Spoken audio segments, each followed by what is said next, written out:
The Democrats' $1.9 trillion COVID relief bill heads back to the House for a vote this week after a grueling fight in the Senate. Georgia Congressman Jody Hice is slamming the bill for not offering immediate relief. And as you can see, he joins us live. Congressman, good to see you. Thanks for joining us. Good to see you. Thanks for having me. Okay, so obviously this got no Republican support. Tell me the issues that you have with this. I mean, it's where do you begin? There's so much in this bill that's just outright wrong. $1.9 trillion, less than 9% of it actually goes to COVID relief. It's filled with bailout programs, $350 billion going to bailout states.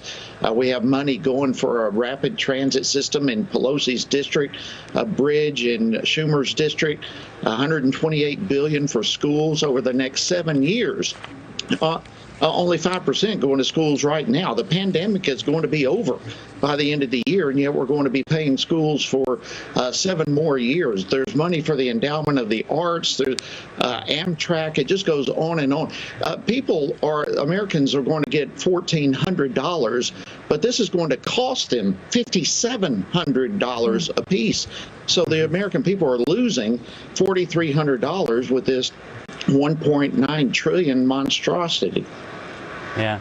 But, Congressman, there have been some concessions, some changes made by the Democrats. Have any of those made this bill more palatable? Absolutely not. I mean, it's still just it's $2 trillion of wasteful spending. Look, the only way that you can stimulate the economy is to open it.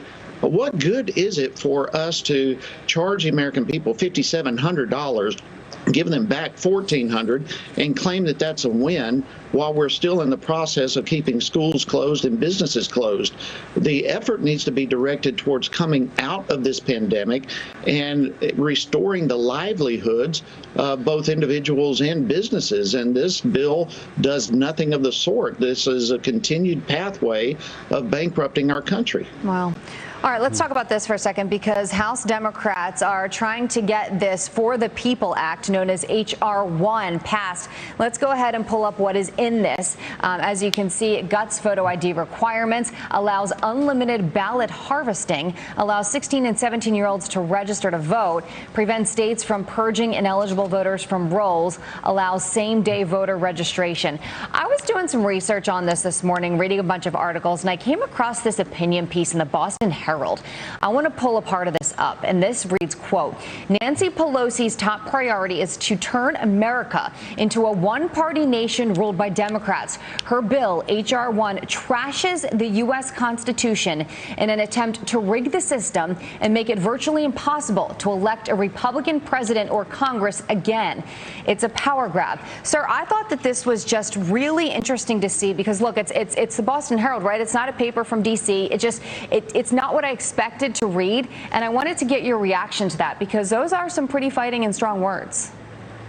Well, it's spot on. That's exactly what this bill is all about. Look, we were dealing with this all year long last year in the Oversight Committee under the guise of the pandemic. The argument was we've got to make voting more accessible to everyone, and so we need all these ballots going out to individuals on all the voter registration files. They fought for H.R. 1 all year last year, and they succeeded in certain states, California, for example. And look at the disaster that's been created there. And now they're trying to nationalize that. It is a federal takeover of the election system, which is the last thing in the world we need, not to mention the fact that it's unconstitutional because the states are given the authority to manage and to do the election processes in the various states. But yeah, who in the world would be in favor of sending live ballots to everyone on voter registration files? Number one, knowing those files are wrong, but secondly, having zero voter identification associated with any of these ballots. It is absolutely a disaster. It would make Democrats in control permanently, and that, of course, is exactly what the Democrats want. Yeah, Congressman, thank you very much for joining us this morning. We have to leave it there, but it doesn't look as if this will pass the Senate. Whether the Democrats will come back and try again remains to be seen. Thank you for joining us this morning. Thank you. Thank you. And